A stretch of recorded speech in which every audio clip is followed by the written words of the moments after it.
हरे जेठे करुणा केली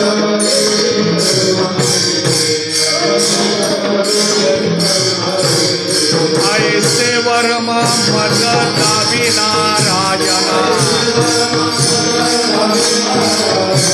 ऐसे वर्म मज दाविना अंतरेच्या गुणा प्रगट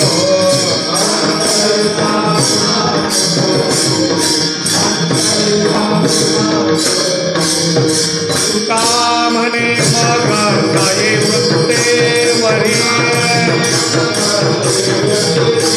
तुका म्हणे मग नाही वृत्तेवरी सुखाचे शेजारी पौडगे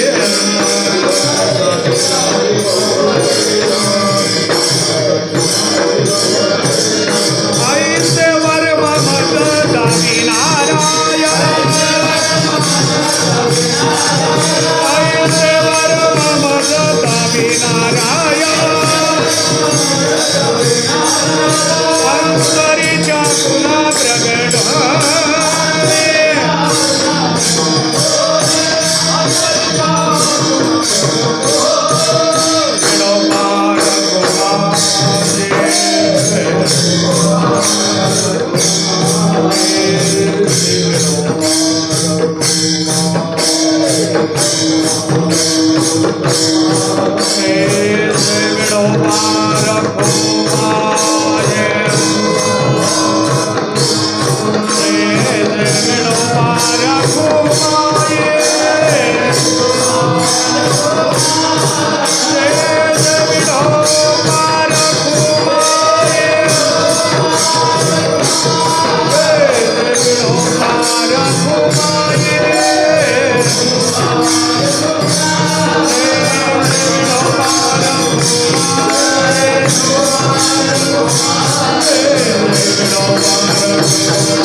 जय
Ah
पुण्यांचा होईन सेवक जिहि द्वंद्वादेक दुराविले ऐसे वर्ममज दावी नारायणा अंतरीच्या खुना प्रगटोनी बहु अवघड आहे संत भेटी परी जग जेठी करुणा केली ऐसे वर्ममज दावी नारायण अंतरीच्या खुना प्रगटोनी तुका म्हणी मग नये वृत्तेवरे सुखाचे शेजारी पौडयेन ऐसे वर्ममज दावी नारायणा अंतरेच्या खुना प्रगटोनी विडाला विडाला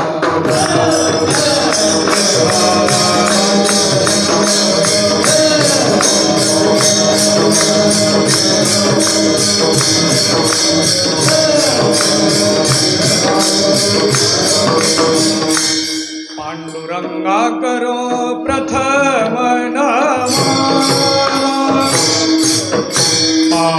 पांडुरंगा करो प्रथम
पादाने कथेचा विस्तार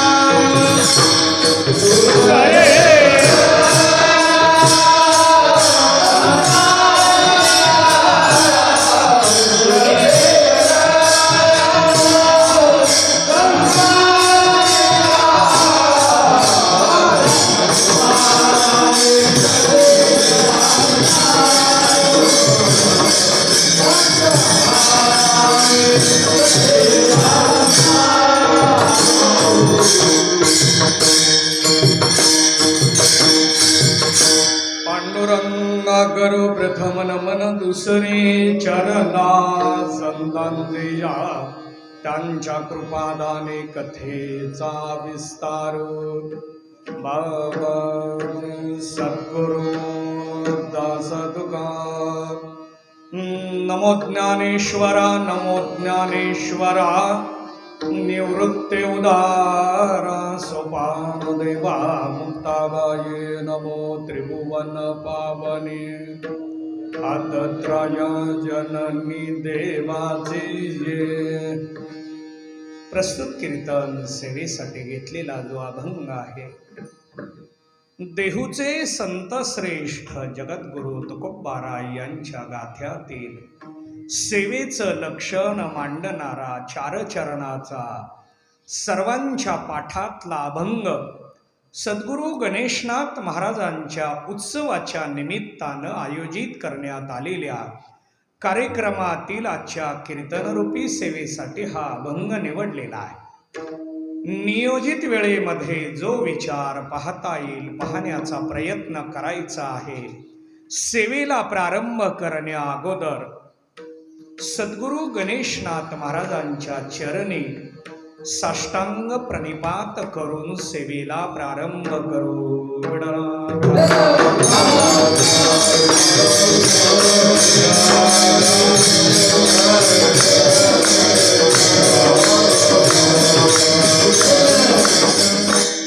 प्रतिवर्षाप्रमाणे उजनी ग्रामस्थ श्री संत सद्गुरू गणेशनाथ मंदिर देवस्थान व पंच कमिटी यांच्या माध्यमातून संयोजक व भजनी मंडळाच्या परिश्रमाने आयोजित करण्यात आलेला हा उत्सव आणि अशा या कार्यक्रमातली आजची कीर्तनरूपी सेवा माझ्याकडं सोपवली. संयोजकाचं भजनी मंडळाचं देवस्थानचं प्रेम आहे, जिव्हाळा आहे, आपुलकी आहे आणि म्हणून हा सेवेचा योग मला प्राप्त झाला. बघा, आजची सेवा म्हटलं तर अनेकांना प्रश्न असणार आहे की आजची सेवा मला कशी दिली गेली. कारण आमचे आज आदरणीय पवार गुरुजी इथं उपस्थित आहेत. ते मागच्याही वर्षी माझ्या सेवेसाठी आले होते आणि याही वेळेला त्यांनी मध्येच मी माझ्या वेगळ्या कामासाठी त्यांना संपर्क केला आणि त्यांनी मला विचारलं तुमची सेवा कशी काही बदलली. मी म्हटलं थोडी संयोजकाला अडचण होती आणि म्हणून म्हणजे इतरांच्याही लक्षात राहिलेलं आहे. आता गुरुजींच्या पाठीमागं त्यांचा व्याप आहे. कारण आमदार साहेबांच्या कार्यक्रमामध्ये किंवा इतर गोष्टीचे विषय त्यांच्या समोर असतात. परवाच त्यांनी एक पुस्तक खूप सुंदर प्रकाशन केलं. त्या पुस्तकालाही मला त्यांनी प्रस्तावना विचारली होती. मी त्यांना म्हटलं की मी प्रस्तावना देऊ हा तुम्हीच दिली पाहिजे. ते तेवढ्यासाठी सोलापूरला आले आणि त्यांचा शिक्षणात वेळ गेला. शिक्षणाच्या माध्यमातून त्या क्षेत्रात सेवा केली. आता ते रिटायरमेंट सेवानिवृत्तीनंतर सुद्धा बसलेले नाहीत, समाजाची सेवा करतायत. आणि त्यांनी मला विचारलं सेवा बदलली असो द्या, ज्या दिवशी असेल त्या दिवशी मी यायला तयार आहे. अनेकांना प्रश्न असणार आहे का झालं का झालं, पण शेवटच्या दिवशी आदरणीय छोटे माऊली कदम माऊली यांना तो तेवढाच दिवस रिकामा होता आणि म्हणून मला संयोजकांनी संपर्क केला. मी सांगितलं ठीक आहे द्या, काहीच अडचण नाही, मला त्यातमध्ये काही अडचण येणार नाही. कारण सद्गुरू गणेशनाथ महाराज ज्यांना निवडतील त्यांच्याकडं सेवा जात असते असा इथला माझा वैयक्तिक भाव आहे. आणि म्हणून सेवेमध्ये जरी बदल झाला असला तरी कीर्तनाचा हा सेवेचा योग प्राप्त झालेला आहे. आणि म्हणून त्या निमित्तानं सेवा या पदावर बोलावं या हेतूने अभंग निवडला.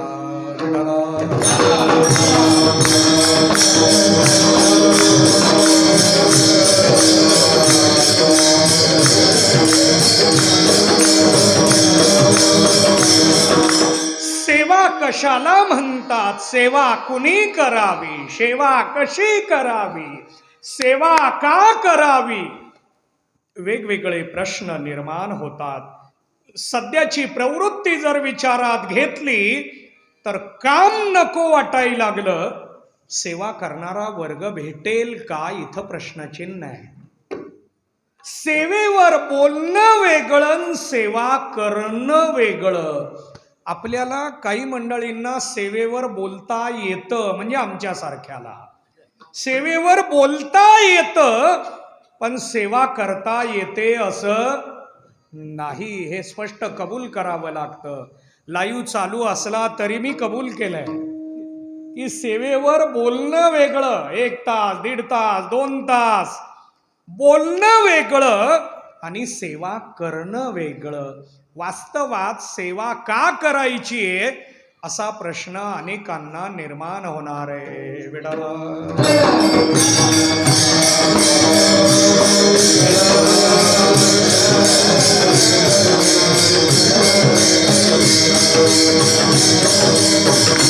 मुळात सेवेसाठी आपल्याला जन्म मिळालेला आहे. बघा, या जन्मामध्ये, या देहामध्ये सेवा करता येते. इतर सेवेचा योग आपल्या समोर मांडलेला नाही. इतर देह, इतर लोक यांचा जर विचार करायचा झाला तर फक्त नरदेहातच सेवा करता येते. आणि म्हणून महाराजांनी त्या बाबतीत विचार मांडलाय. धन्य आम्ही जन्मा आलो, धन्य आम्ही जन्मा आलो, धन्य आम्ही जन्मा आलो,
जन्म आलो.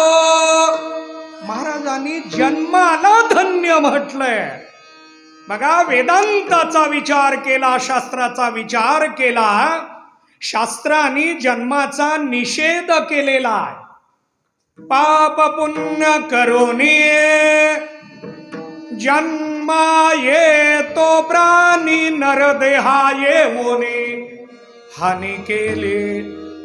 जन्माचा निषेध वेदांत करत, जन्माचा निषेध शास्त्र करत. पण तुकोबाराय जन्माचा गौरव करायला लागलेत. बघा, जन्माला येणं अधोगतीचं लक्षण आहे का ऊर्ध्वगतीचं? जन्माला येणं हे अधोगतीचं लक्षण आहे का ऊर्ध्वगतीचं? जायचंय कुठं? सचिवातून उपाध्यक्ष, उपाध्यक्षातून अध्यक्ष, ऊर्ध्वगतीने जायचंय आपल्याला. बरोबर आहे. मग ऊर्ध्वगतीने जायचं असेल तर जन्माला येणं बरोबर आहे का चुकीचं आहे?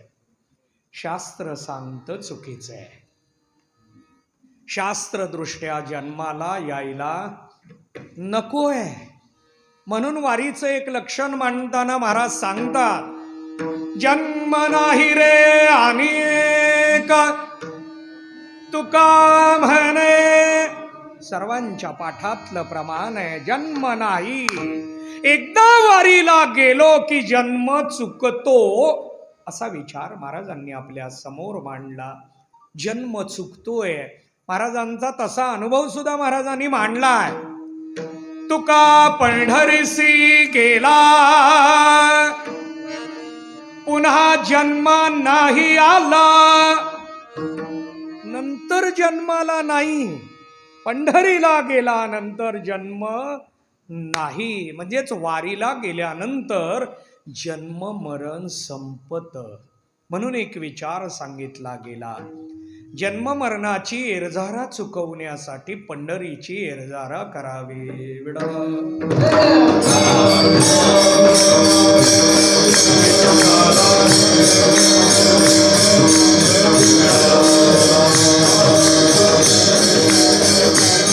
बघा, पंढरीची एरझारा करायची, ती जन्म मरणाची एरझारा चुकवण्यासाठी करायची.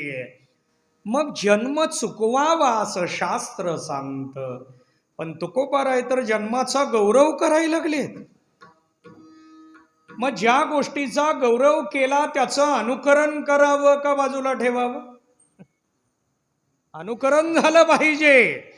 मग जन्माचा जर गौरव असेल तर आम्ही जन्म स्वीकारायचा का नाही असा प्रश्न काही मंडळींना निर्माण होईल. पण तुकोबाराय सांगतात, आम्ही जन्माला आलो धन्य आम्ही. जन्माला सगळेच येतात, सगळ्याचा जन्म धन्य ठरत नाही. जन्माला येऊन सेवा केली तर जन्मधन्य. विठ्ठल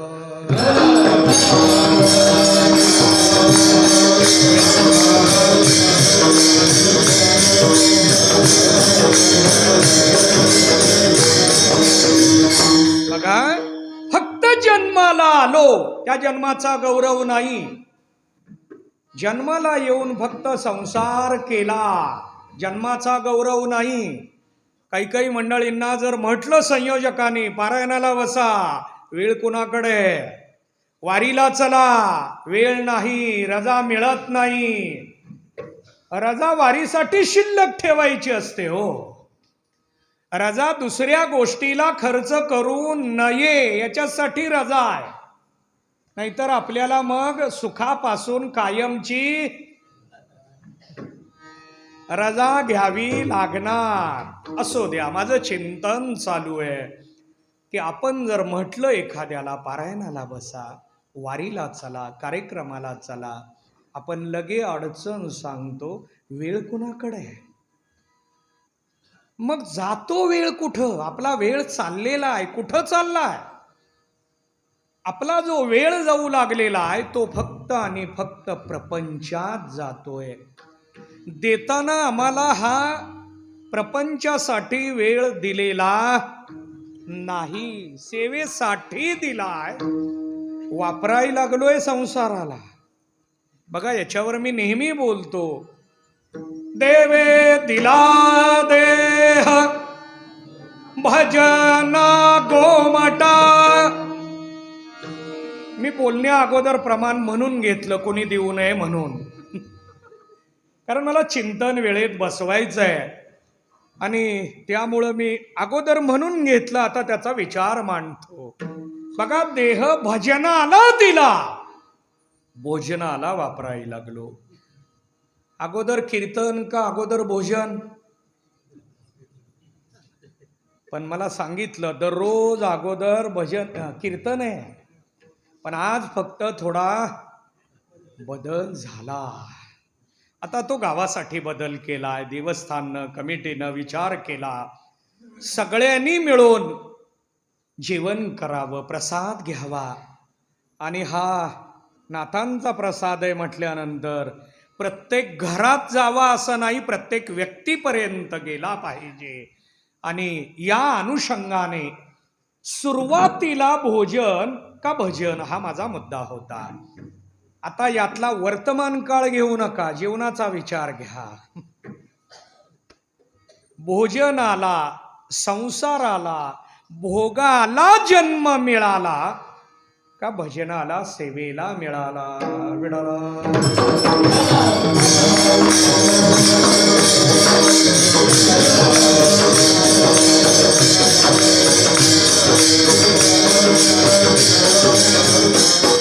बघा, जन्माला येऊन जर सेवा करू लागलो तर त्या जन्माचा गौरव आहे. कारण या लोकापेक्षा उत्तम लोक आहेत. एकूण 14 भुवन सांगितले, सप्त पाताळ आणि सप्त लोक. या 14 लोकामध्ये काही अधोगतीचे आणि काही ऊर्ध्वगतीचे. यामध्ये काही उत्तम लोक सांगितले. जरी उत्तम सांगितले तरी तिथं सेवा मिळत नाही, म्हणून महाराज तिथून खाली येण्याचा विचार मांडतात. घेईन मी जन्म याजसाठी रे, घेईन मी जन्म याजसाठी देवा.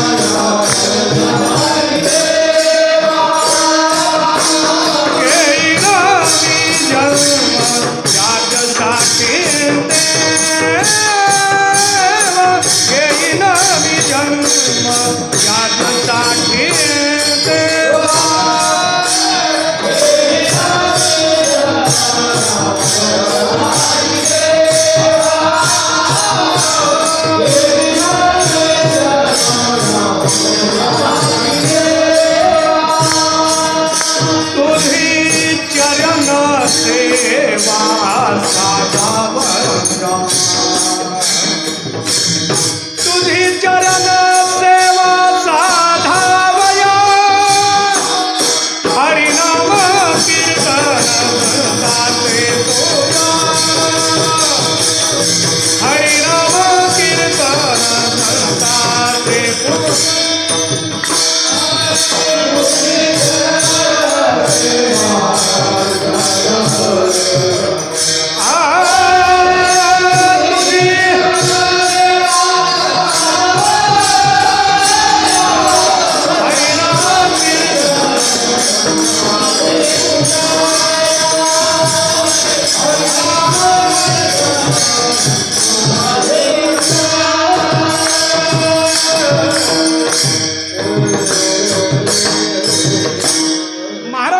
विचार मांडत असताना जन्माचं लक्षण मांडलं. वास्तवात तुकोबाराय सांगतात आम्ही वैकुंठवासी. आम्ही कुठं राहतो? वैकुंठात राहतो. तरी घेईन मी जन्म. बघा, महाराज राहतात वैकुंठात, पण इहलोकात येण्याचा विचार मांडतात. इहलोकात यायचं असेल तर इथला पहिला नियम आहे, जन्म घ्यावा लागतो. मंदिरात यायचं असेल तर पहिला नियम आहे, चप्पल बाहेर सोडावी लागते. चप्पल बाहेर सोडावी लागते, त्याशिवाय मंदिरात येता येत नाही. मग चप्पल मंदिरातच बाहेर ठेवावी का घरी पण बाहेर ठेवावी? जास्त शिक्षण झालं की ती घरात न्यायची असते. शिक्षणानुसार चप्पल कुठं, हा विचार आत्ताच्या या विज्ञानाच्या प्रवाहात पाहायला मिळतो. ज्यांच्या घरात हॉलमध्ये किचनमध्ये चप्पल दिसायला लागली की समजायचं शिक्षण विठाला विठाला.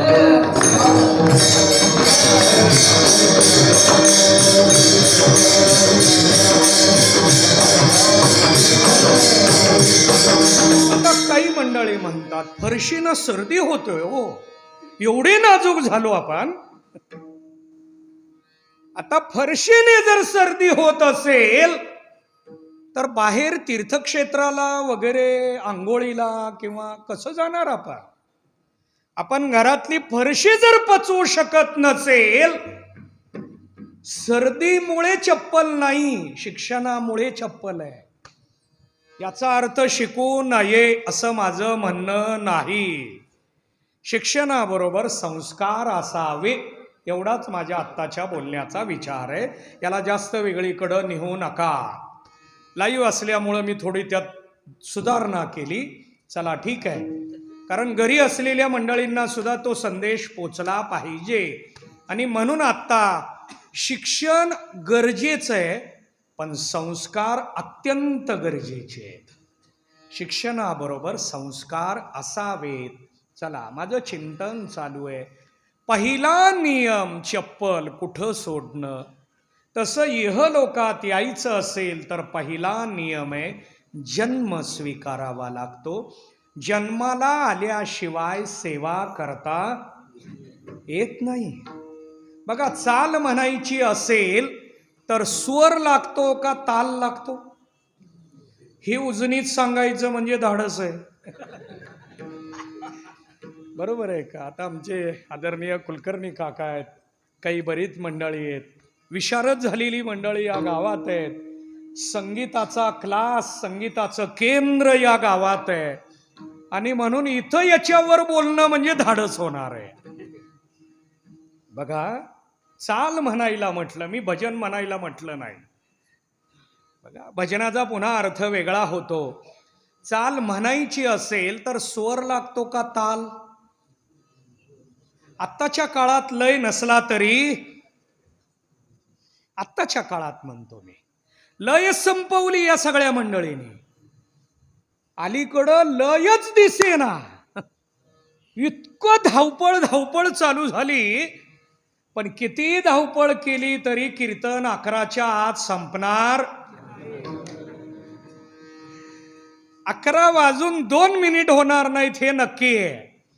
पण चला ठीक आहे, आजचं म्हणे ना मी, नेहमीचा विचार हा वेळेचा असतो.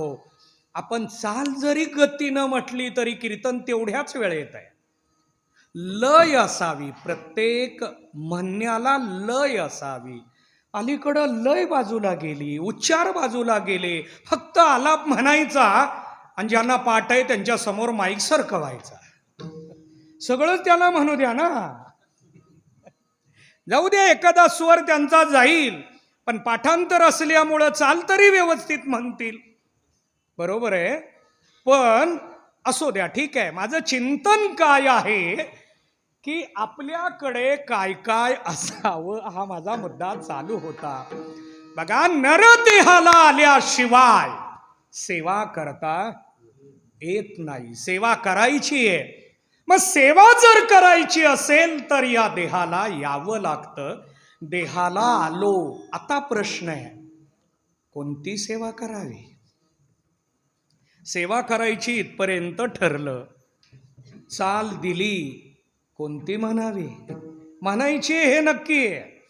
मग सुरुवातीला भैरवी म्हटली तरी संप्रदायात चालते, संगीतात चालत नाही. मग सगळीच पुढं भैरवी म्हणायची. पुढचे 2 तास पुढं काय? भजन, भैरवी. चाल बदलायची न भैरवी म्हणायची, चाल बदलायची न भैरवी म्हणायची. सुरुवातीला भैरवी म्हणून त्या दिवसाचं भजन सगळं असं होत नाही. म्हणूच देत नाहीत आपल्याकडं. ओ ही भैरवी आहे, थांबा. आपल्याकडं म्हणू देत नाहीत. पण संप्रदायात मात्र जाऊ द्या, त्यांना दुसरी येत नाही.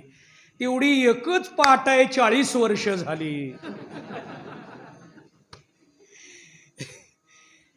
आपल्याकडं पण 40-40 वर्ष चाल एकच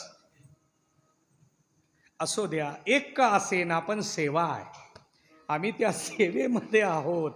मला यातला महत्त्वाचा मुद्दा सांगायचा होता की जन्माला आलो की मग सेवा. आता सेवा करायची, कुणाची करावी यामध्ये पुन्हा प्रकार पाहायला मिळतील. देवसेवा, संत सेवा, देशसेवा, समाजसेवा, या 4 सेवेमध्ये आम्ही कोणती करावी.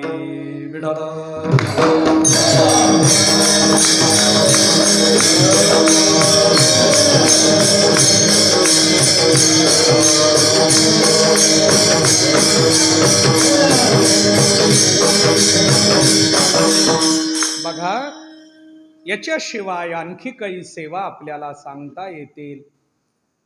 काही मंडळी संसाराची सेवा करतात, काही मंडळी देहाची सेवा करतात, काही मंडळी धनाची सेवा करतात.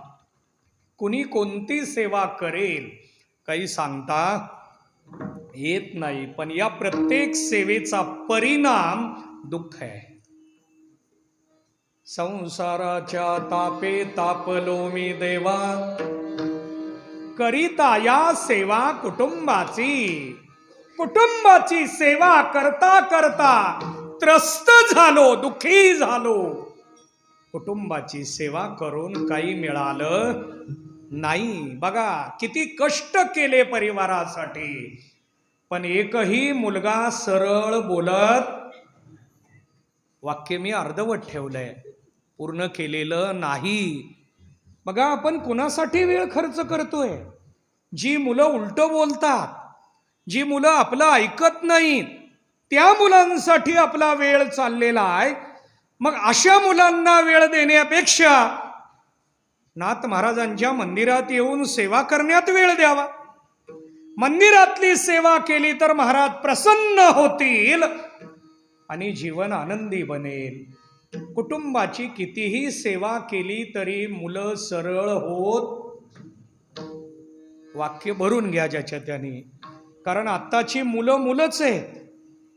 त्यामुळं एकही ऐकण्यात असेल असं नाही. याचा अर्थ संसार करू नये असं माझं म्हणणं नाही, पण संसार करत असताना मुलांनी कोणत्या संस्कारातून निघावं हा विचार आई वडिलांनी दिला पाहिजे. करिता या सेवा, याच्यावर मी थोडं बोलत होतो. सेवा करायची आहे आम्हाला, पण कोणती सेवा करावी. याच्यामध्ये समाजसेवा, या समाजसेवेतला एक भाग म्हणून आम्हाला सांगितला गेला, त्यामध्ये अंत्यविधीला हजर राहणं ही समाजसेवा आहे.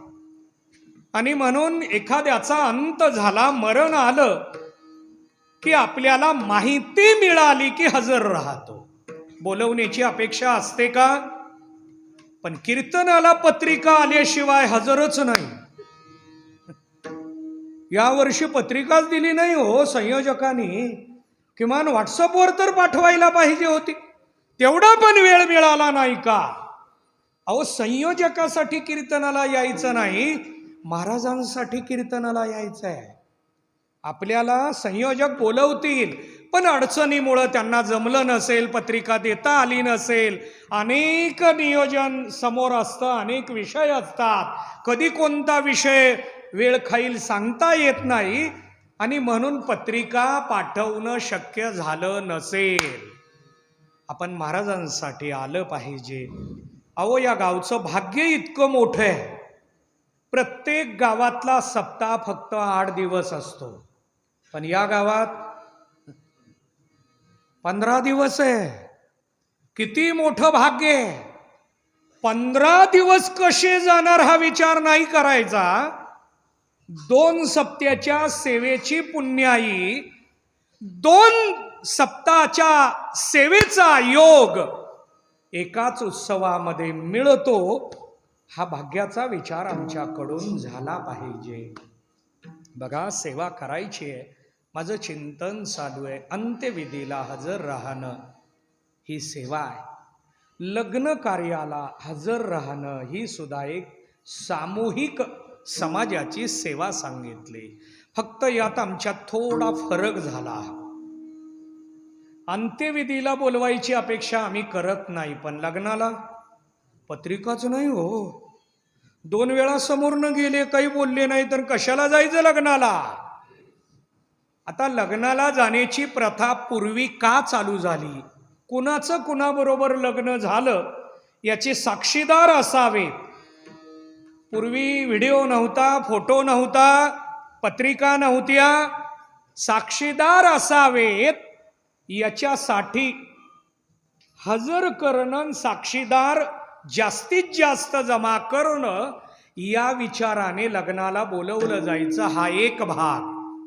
दुसरा भाग, ज्येष्ठ श्रेष्ठ वडीलधारी यांच्या आशीर्वादाने नवीन जीवनाला सुरुवात करावी याच्यासाठी लग्नाला हजर करणं हा एक त्यातला भाग मानला जातो. चला, मला याच्यात जास्त विस्तारात जायचं नाही, पण ही समाजसेवा. पुढं जाऊ आपण. देशसेवा. काही जण म्हणतील देशसेवा करायची हो, पण आता मग बंदूक घेऊन कारगिलवर जायचं का, असा काही मंडळी प्रश्न मांडतील. बघा, परंतु चला, कारगिलवर जायचं का नाही, देश सेवेचा एक विचार मांडतो. आपण ज्या देशात राहतो त्या देशाचा स्वाभिमान बाळगणं ही देशसेवा आहे. बघा, आत्ता अतिवृष्टी झाली, ज्यांना ज्यांना संकट आलं त्यांच्या मदतीला धावून जाणं ही सुद्धा या देशसेवेतलाच एक भाग म्हणून आपल्याला पाहता येणार आहे. मला मगाशी गुरुजींनी सांगितलं की या गावामध्ये ज्यांना ज्यांना अडचण आली त्यांना त्यांना चांगल्या पद्धतीनं मदत देण्यात आली. आम्ही आमच्या भागामध्ये सीना नदीच्या परिसरामध्ये यावेळेला खूप पूर आला, खूप मोठ्या प्रमाणामध्ये. आत्तापर्यंत सीना नदीला इतकं पाणी कधीच आलं नाही, पण यावेळेला निसर्गाच्या मनात काय आहे माहीत नाही. अशा परिस्थितीमध्ये समाजाबरोबर राहणं ही सेवा आहे. आपण राहिलं पाहिजे. प्रत्येकाने आपल्यावर संकट नाही म्हणून आपण बाजूला होऊ नये. आज संकट आपल्यावर नाही, भविष्यात येईल, मग त्यावेळेला जागं होण्यापेक्षा सगळ्याबरोबर आपण राहावं हा सेवेचा एक भाग. मी 2 सांगितले, राहिलेल्या 2 कडे येऊ आणि मूळ चिंतनाकडे येऊ आपण. बघा, यातला 2 सेवेमध्ये एक देवसेवा आणि दुसरी संत सेवा. संत सेवा केली पाहिजे, परंतु अधिकारी कोण? संत सेवा करायची आहे, पण कुणाला करता येते? संत सेवा करण्याची इच्छा आहे, पण अधिकारी कोण याचा विचार मांडत असताना महाराजांनी चिंतन मांडलं. प्रस्तुत अभंगाचं पहिलं चरण.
महाराजांनी सेवा करायचं ठरवलं, पण अधिकारी कोण?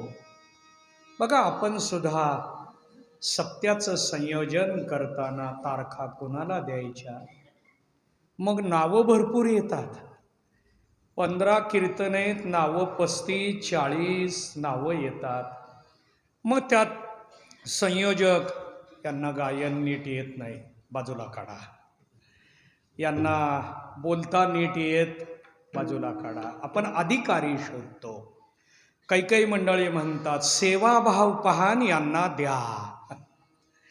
म्हणजे चर्चा चालते, मीटिंग बसलेली असते, बैठकीत सगळे मिळून अधिकारी शोधतात. तसं संतांची सेवा करायची, अधिकारी कोण? सगळ्याला सेवेचा अधिकार नाही. मी मागं अनेक वेळा हा विचार मांडलाय. अहो, संत भेटीचा अधिकारी मिळत नाही, संत सेवेचा अधिकारी कधी मिळावा? विडाला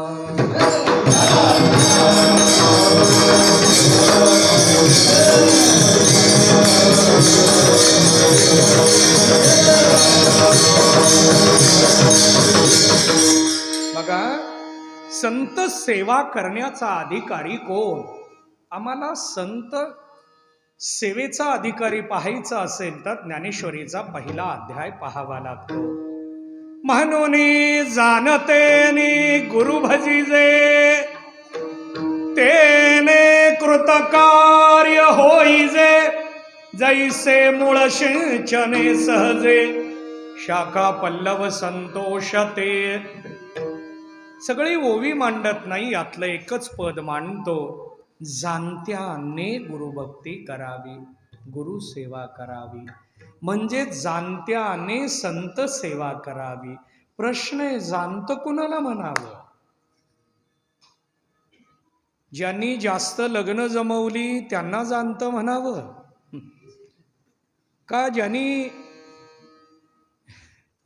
जास्त शिक्षण घेतलं त्यांना जाणतं म्हणावं?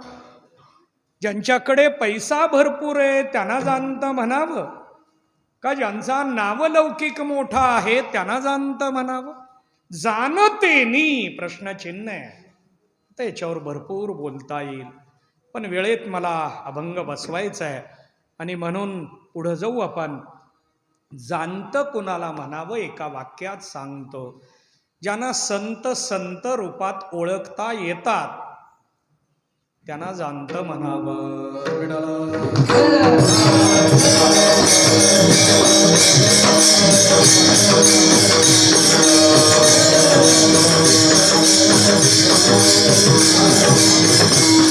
बघा, संत संत रूपात ओळखणं खूप कठीण आहे. या गावामध्ये सद्गुरू गणेशनाथ महाराज सर्वांना तसेच कळले असं म्हणायचं का? बघा, ज्यांना सद्गुरू रूपात कळले ते 15 दिवस हजेरी लावतील, पण ज्यांना आपल्या गावातलं एक स्थान आहे आणि ते पवित्र आहे, जागृत आहे हे कळलं, ती 15 दिवसात कधीतरी संत कळणं हा माझा मुद्दा होता. बघा, ज्ञानोबराय त्यावेळेला कळले का मी असं म्हणणार नाही, आता तरी कळलेत का? ज्ञानोबराय त्याही काळात कळले नाहीत आणि आताही पूर्ण कळले असं म्हणता येत नाही. बघा, त्या काळात जर ज्ञानोबराय कळले असते तर त्यांना शुद्धीपत्र आणण्याची गरज भासली नसती. अहो, ज्यांच्या नामाने आम्ही शुद्ध व्हायला लागलो. बघा, सप्त्याला आलं की लगे महाराज आले, महाराज आले, पाया पडा. आम्ही काय करतोय? ज्ञानोबा तुकाराम याच्यापेक्षा वेगळं आम्ही काहीच करत नाही, तरी समाज आमच्या पायावर डोकं टेकवतो. याला कारण ज्ञानोबरायांचं भजन केल्यामुळे आमच्याकडं आलेली ती अंशात्मक शुद्धता. त्यांच्या नामाने आम्ही शुद्ध होतोय, त्यांना शुद्धीपत्राची गरज होती का? पण तरी त्यांना शुद्धीपत्र आणण्यासाठी सांगितलं गेलं. म्हणजेच ज्ञानोबाराय कळले नाही. अहो रेड्याला कळले पण माणसाला, कारण ज्या रेड्याच्या मुखातून वेद वदवले तो रेडा पुन्हा व्यवहारातल्या कामासाठी थांबला नाही, ज्ञानोबरायांच्या मागे आला. मुळात रेडा पैठणचा. रेड्याच्या मुखातून कुठं वेद वदवले? पैठण क्षेत्रामध्ये. ज्ञानोबराय तिथून नेवास्याला आले, मग ज्ञानेश्वरी लिहिली. ही ज्ञानेश्वरी रेड्याच्या समोर आहे. आता निवृत्तीनाथ दादा होते, सोपान काका होते, मुक्ताई होत्या, ही सगळी संत मंडळी, पण त्यांच्याबरोबर रेडा सुद्धा तो पुन्हा आला. त्यानं व्यवहारातलं कुणाचंही काम नंतर केलं नाही. रेड्याने जनाचा समाजाचा त्याग केला, कारण त्याला कळलं की माझा आता अधिष्ठान आश्रय कोण आहे? फक्त माऊली आहेत. रेड्या आला ज्ञानोबाराय कळले, पण समाजाला कळले नाहीत, म्हणून त्यांना पर्णकुटीमध्ये जाऊन बसावं लागलं. आणि मग मुक्ताईने उपदेश केला, ताटे उघडा ज्ञानेश्वरा. हे प्रकरण आपल्या समोर आलं. चला ठीक आहे, मला चिंतन मांडायचं आहे. संत ओळख कठीण आहे, पण संत कळण्यासाठी महाराजांनी विचार मांडला. जे हे द्वंद्वादिक. बघा, माग एकदा मला याचा अर्थ गणेशनाथ महाराजांच्या समोर एका वेगळ्या पद्धतीनं स्फुरण झालेला आहे. त्याचा विचार मांडतो आणि माझ्या चिंतनाकडे येतो. माझ्या मनामध्ये शंका नेहमी राहायची. या अभंगाची शंका थोडा अवघड वाटणार आहे, पण सांगून जातो. कोण पुण्य यांचा होईन सेवक. मला सेवक बनायचं आहे. कोणाचा? जिही द्वंद्वादिक. द्वंद्व अधिक दुराविले. ज्यांचं द्वंद्व इत्यादी बाजूला झालं, त्यांचा सेवक होईन कोण पुण्य, असा अन्वय. बघा, मग ज्यांचं द्वंद्व दुरावलं, द्वंद्व गेलं. प्रश्न आहे, द्वंद्व होतं म्हणून गेलं का? द्वंद्व होतं म्हणून गेलं का? जर ज्याचं द्वंद्व होतन गेलं म्हटलं, तर हा सुरुवातीला बद्ध होता, गुरुकृपेने मुक्त झाला. मग याला मुक्त म्हणतात का संत म्हणतात? थोडं अवघड आहे, मी सुरुवातीला सांगितलंय. पण मला महाराजांच्यामुळं द्वंद्व या पदाचा एक वेगळा विचार समोर आला आहे, तो मांडून पुढं जायचं आहे. आणि आज पुन्हा तो समोर आल्यामुळं मी मांडायला लागलोय. चला, द्वंद्व ज्याच्याकडं असतं त्याला बद्ध म्हणतात, त्याला जीव म्हणतात. द्वंद्व याला भेद म्हटलं जातं. बघा, आपल्याकडं द्वंद्व द्वैत भेद आहे, म्हणून आपण आणखीन परमार्थाच्या मूळ आनंदाकडे गेलेलो नाही. त्यामुळं एका मंडळाचे काय, आपल्याकडं द्वैत आहे म्हणून दोन मंडळाची एक होतात का, हा प्रश्न मांडला नाही मी. एकाचे दोन होतात परमार्थात असून सुद्धा. याला कारण काय? द्वंद्व गेलं नाही, कारण आपण बद्ध आहोत. बद्ध असलेला जर त्याची बद्धता गुरुकृपेनं गेली, हा मुक्त होणार आहे. अगोदर मुक्तच होतो आपण. मुक्त होता परी बळे झाला बद्ध घेऊन या छंद माझे माझे. हा माझं माझं माझं माझं म्हणायला लागला म्हणून बद्ध झाला. बघा, माझं माझं कुठपर्यंत आहे? घर दार गाडी बंगला माझं माझं आहे नव्हे. टाळ पकवाज विना काय, म्हणून तर मी पकवाज देत नसतो कोणाला. शाई उडवून आणून दिली हो, आता काही शाई कमीत येते का? त्यामुळं मी कुणाला देत नसतो का? पकवाज माझा आहे. व्यवहारात सगळं माझा, यात नवल नाही. परमार्थातल्या लौकिकात सुद्धा हे कुणाचं आहे? माझं आहे. त्याच्या पुढं गेलो आपण, मंदिर कुणाचं आहे? माझं आहे. मग त्याची रंगरंगोटी कुणी करावी? मी करावी. रंगरंगोटी मी करावी. डोकं माझं आहे म्हटल्यानंतर टोपी आपण घालावी का दुसऱ्याने? डोक्यावरची म्हणतोय बरं का मी. जाऊ द्या, मला द्वंद्व सांगायचं होतं. द्वंद्व संतांकडे असतं का? याला उत्तर आहे नसतं. मग जीही द्वंद्व अधिक याचा अर्थ काय? त्याचं चिंतन आपल्याला करायचंय.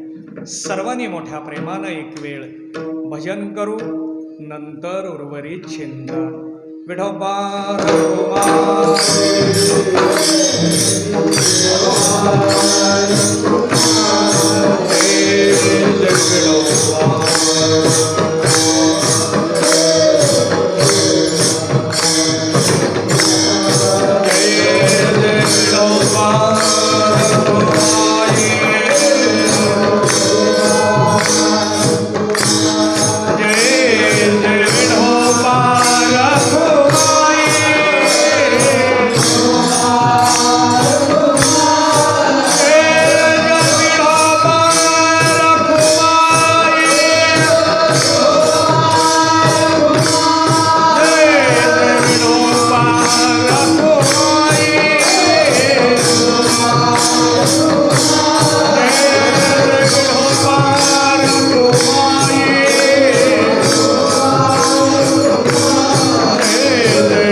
सेवक जेहे द्वंद्वादेक दुरावले. जगद्गुरु तुकोबारायांच्या या अभंगाच्या अनुषंगाने आपण चिंतन करत होतो. यामध्ये सेवा पदाचा विचार पाहत असताना संतांची सेवा केली पाहिजे, पण कोणत्या संतांची सेवा करावी या विचारापर्यंत येऊन आपण थांबलोय. बघा, सेवा या पदासाठी आपल्याला 4थ्या अध्यायातला अनेक प्रमाणांचा विचार पाहता येणार आहे. कारण 4थ्या अध्यायामध्ये सेवया या पदावर ज्ञानोबारायांचं खूप सुंदर भाष्य आहे. सत्संगातला नियम मांडत असताना महाराजांनी विचार मांडला. तद्विधी प्रणिपातेन परिप्रश्नेन सेवया उपदेक्षन्ति ते ज्ञान ज्ञानिना तत्वदर्शिना. या श्लोकातला शेवया एकच पद, याच्यावर ज्ञानोबारायांचं चिंतन सुंदर आहे. तरे संताया भजावे सर्वस्वेसी संत सेवा करावी. त्यावेळेला ते ज्ञान पैगा बरवे. बर्व शुद्ध आत्मज्ञान मिळवायचं असेल तर सेवा हा दारवठा तो स्वाधीन करी सुभटा ओळगोनी. ज्ञानोबाराय सांगतात, सेवा हे प्रवेशद्वार आहे. बघा, मंदिरात यायचंय, गेट बंद केलं, दरवाजा बंद केला, द्वार बंद केलं. का? गर्दी आज जास्त आहे, चेंगराचेंगरी होऊ नये म्हणून निर्णय घेतला बाहेरचे बाहेर थांबावे, द्वार बंद केलं. ज्ञानाकडं जायचं असेल तर सेवा हे द्वार आहे. सेवा या द्वारातून ज्ञानापर्यंत पोचता येणार आहे. काही मंडळी म्हणतील, आम्ही वारकरी संप्रदायाच्या संस्कारातले आहोत, आम्हाला ज्ञानाची गरज आहे का? ज्ञान मिळवावं का? ज्ञानाची आवश्यकता आहे का? बघा, भारतामध्ये, महाराष्ट्रामध्ये अनेक पंथ, अनेक संप्रदाय आहेत. प्रत्येकानं वेगवेगळं साधन मांडलंय. वारकरी संप्रदाय आम्हाला सेवा सांगतो का ज्ञान सांगतो?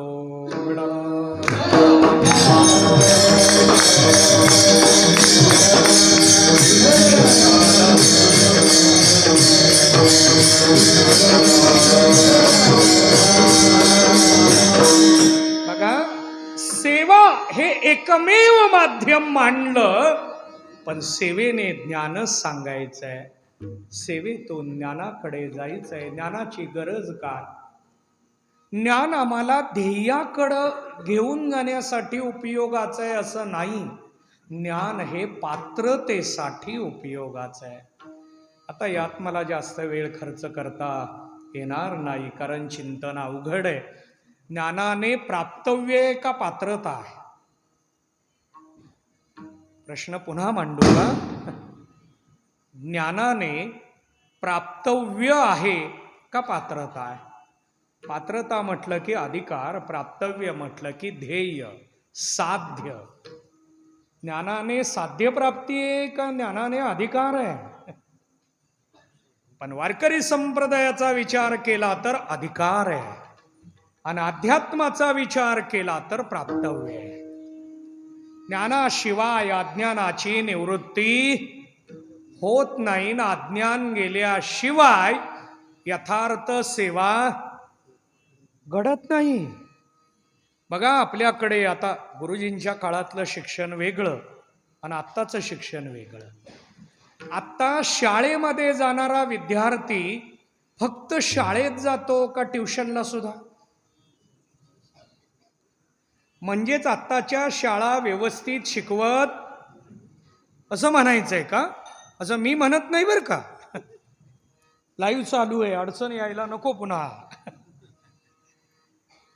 ज्या अर्थी ट्युशनला जातोय त्या अर्थी शाळेतलं शिक्षण व्यवस्थित असं पालकांचं म्हणणं आहे. म्हणून पालक त्या विचार करतात, मुलाला काय करा, ट्युशनला पाठवा. काही काही जणांना वाटतं शाळेच्या ट्युशनच्याही अभ्यासावर आपला मुलगा चांगल्या टक्केकडं जाणार नाही, व्हेकेशन लावा. बघा आपल्या बुद्धीची कुवत किती आहे. व्हेकेशन, शाळा, ट्युशन, तरी चिटोऱ्या फाडलेल्या असतात. जाऊ द्या, जास्त स्पष्टीकरण नको. मला चिंतन मांडायचं आहे. ज्ञान प्राप्त झालं की अज्ञान जातं. अज्ञान गेल्याशिवाय खरी भक्ती घडत नाही, खरं भजन येत नाही. बघा, भजन ऐकून शिकावं का समजून शिकावं? काही काही जण म्हणतात अभंग ऐकीव पाठ आहे. हो, ऐकीव पाठ आहे त्यामुळं थोडासा चुकू शकतो. मग काही काही जण म्हणतात ग्रंथ पाहोनी. आता ती कीर्तनकाराला आहे का भजन करणाऱ्यांना सुद्धा? कीर्तनकारांनी ग्रंथ पाहून कीर्तन करावं, भजन करणाऱ्यांनी ग्रंथ नाही पाहिला तरी असं आहे का? असं नाही. ग्रंथ सगळ्यांनीच पाहायचा आहे, म्हणजेच ज्ञान प्राप्त करून सेवा केली पाहिजे. या ज्ञानासाठी सुद्धा सेवाच आहे, फक्त सेवेत फरक आहे. संत सेवेने ज्ञानप्राप्ती आहे आणि देव सेवेने भक्ती भजन प्राप्ती.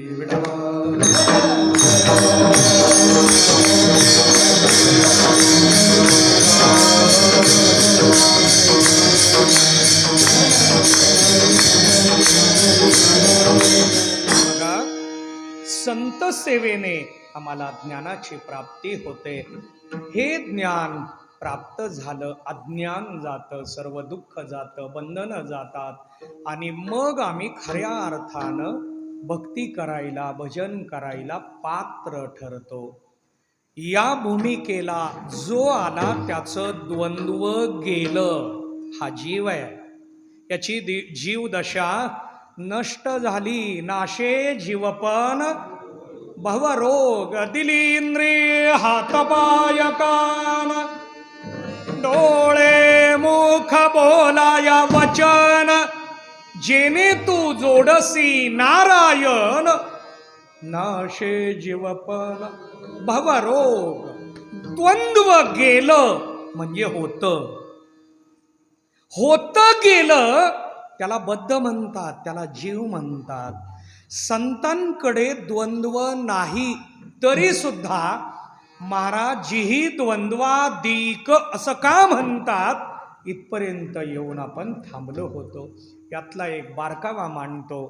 उरलेल्या सर्व चरणांचा समन्वय साधू आणि आपल्या सेवेला पूर्णविराम देऊ. बघा, संतांकडे द्वंद्व कोणतं आहे? ते देहाला आल्यानंतर उपाधीचं द्वंद्व आहे. महाराजांचा असा एक अभंग आहे, उपाधी वेगळे तुम्ही निर्विकार, काहीच संसार तुम्हा नाही.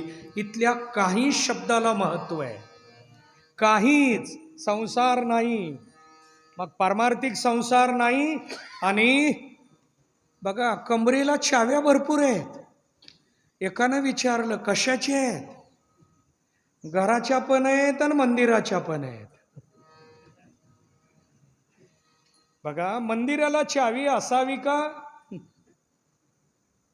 पण मंदिरात साहित्य आहे हो, त्याच्यावर पण काही जणाचा काय. मग तो एक संसार सांभाळावा लागतो. बघा, विना, पहाऱ्याचा विना आणि कीर्तनाचा विना एकच असतो का वेगवेगळा? वेगवेगळा. कीर्तनाचा आणि जागराचा एकच असतो का वेगळा? चला आणखीन याच्या पुढचा प्रश्न. कीर्तनाचा जागराचा विना एक असला तरी लावताना एकसारखा लावतात का वेगवेगळा? आता कळलं असेल. चला ठीक आहे, जागराला लावताना मात्र प्रत्येक तारेचा विचार आहे. कीर्तनाला तेवढा विचार नाही केला तरी चालतो. कीर्तनाला काही पंचम मध्यम त्याची आवश्यकता, बोलण्याकडं वक्त्याचं लक्ष जास्त असतं आणि म्हणून षड्ज असला बाद झाला आपल्याला, त्या स्वरामध्ये सगळं कीर्तन पुढं घेऊन जाता येतं. पण जागराला बसलो, भजनाला बसलो, पंचम लागतो आपल्याला, त्याशिवाय पुढं जाता. मग आपण विना पहिल्यांदा लावून घेतो. मग हा विना पहाऱ्याला चालतो का? पहाऱ्याच्या विना म्हणजे जोडलेल्या तारा. जाऊ द्या, लाईव्ह आहे, जास्त स्पष्टीकरण देत नाही. आपल्या सामुग्रीचा विचार समाजामध्ये जास्त घेऊन जाऊ नये. मला चिंतन मांडायचं होतं. यामध्ये उपाधी आहे, संसार रूपी उपाधी, यामध्ये शरीर रूपी उपाधी. संतांकडं ही सुद्धा काय आहे? उपाधी आहे. आता या उपाधीत आल्यानंतर याला लागणारे सगळे कर्तव्य पूर्ण करावे लागतात. बघा, याला अन्नमय कोश आहे, अन्न लागतं. अन्न कुणाला लागत नाही त्याचा विचार महाराजांनी मांडलाय. तुका म्हणे जीवा तोर झाले सुख, तुका म्हणे जीवा तोर झाले सुख,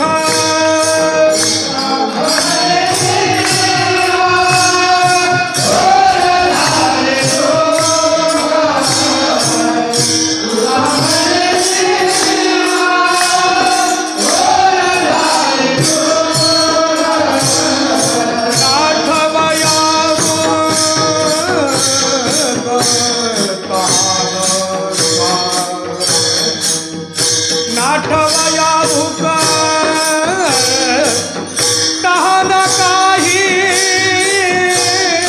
कामधेनु कल्पतरु चिंतामणी, कामधेनु कल्पतरु चिंतामणी.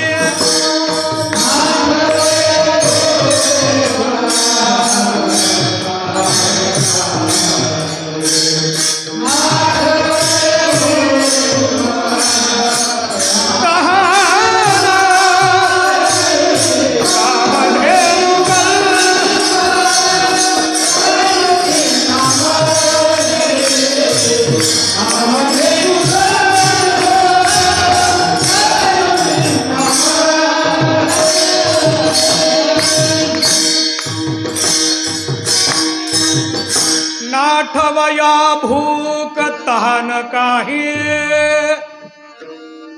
बघा, तहान लागत नाही, भूक लागत नाही, पण व्यवहारात आलो की पंक्तीला बसावं लागतं. मग आम्ही गुरुजींना विचारलं, चला जेवायला.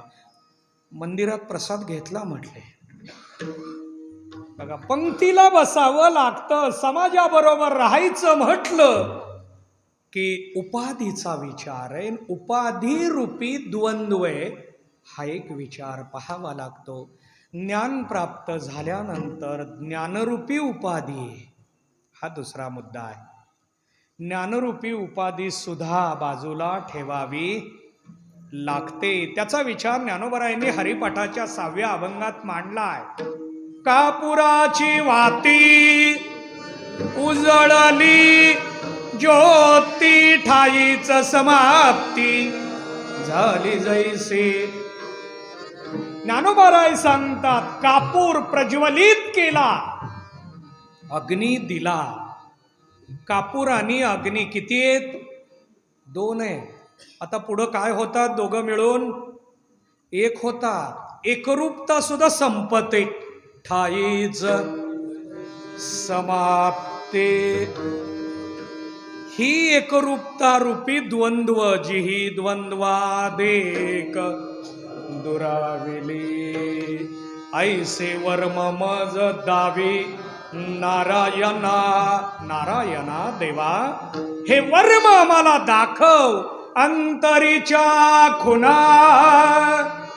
प्रगटोनी संतांची अंतरंग अवस्था प्रगट करून आम्हाला दाखव. ज्यांचं द्वंद्व गेलं त्यांची सेवा करायची. पण असे संत बहु अवघड आहे, संत भेटे परे जग जेठे. अशा संतांची भेट कठीण आहे, पण उजनीकरांचं भाग्य आहे की महाराजांचं स्थान, महाराजांची समाधी, महाराजांचं पवित्र असं मंदिर, आणि म्हणून अशी सेवा करता येते. ही सेवा केली तर तुका म्हणे मग नये वृत्तीवरी. बघा, तो वृत्तीवर येत नाही, जातो कुठं? सुखाचे शेजारी पौडयेन. तो सुखाच्या शेजारी जातो, एकच चिंतन मांडतो आणि सेवेला पूर्णविराम देतो. बघा, मागे एकदा मी हा प्रश्न मांडला आहे, सुखाच्या शय्येवर का सुखाच्या शेजारी? आता आपण गणेशनाथ महाराजांच्या समोर आहे का शेजारी आहे? बघा, शय्येवर असावं का शेजारी असावं? अध्यात्म सांगतं शय्येवर असावं, पण भक्तिशास्त्र सांगतं शेजारी असावं. आता अध्यात्माचा विचार शय्येवर का? एकरूपता यावी म्हणून शय्येवर असावं. आणि शेजारी का? दिसायला द्वंद्व असावं, असायला एकरूपच आहे. द्वंद्व झाल्याशिवाय भक्ती घडत. मी भक्त तू देव ऐशे करी म्हणून शेजारी पौडयीन. ज्ञानेश्वर माऊली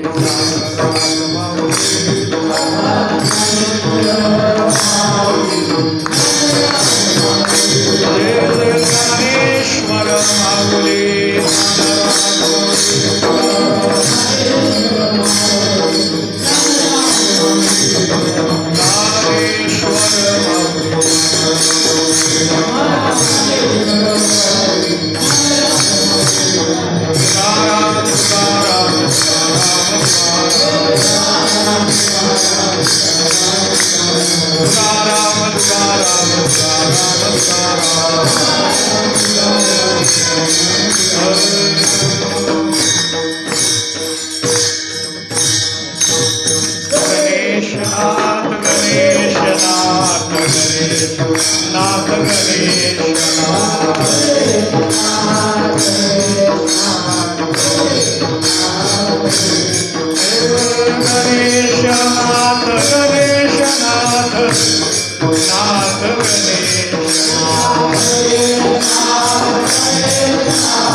तुका म्हणे माता